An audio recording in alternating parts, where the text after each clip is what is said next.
பசங்க ஸ்கூல் விட்டு வீட்டுக்கு வந்துட்டாங்க. சரி என்னடா ஸ்நாக்ஸ் செய்யலான்னுட்டு இன்றைக்கி கொழுக்கட்டை செய்யலான்னு ரெடி பண்ணிட்டோம். பசங்க வீட்டுக்கு வந்த பிறகு நல்ல மழை பிடிச்சிக்கிச்சு நம்ம ஏரியாவில்.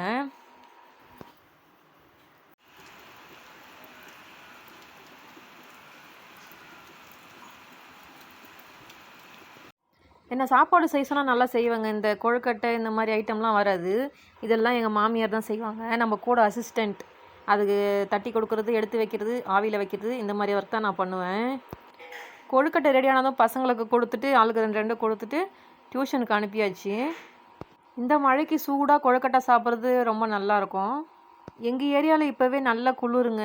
நான் நல்லா எவ்வளோ வெயில் வேணாலும் தாங்கிடுவேன். ஏன்னா குளிர்னா கண்டிப்பாக என்னால் தாங்கவே முடியாது.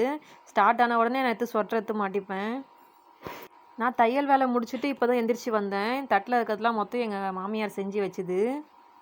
எங்களுக்கு அச்சு வச்சு கொழுக்கட்டை செய்ய தெரியாதுங்க. நாங்கள் கையிலேயே செஞ்சுருவோம். இது வேர்க்கடலை பூர்ணம் வச்ச கொழுக்கட்டைங்க. யார் யாருக்கெல்லாம் கொழுக்கட்டை ரொம்ப பிடிக்கும் கமெண்ட் பண்ணுங்கள். நெக்ஸ்ட் மினி விலாகில் பார்க்கலாம். பாய்.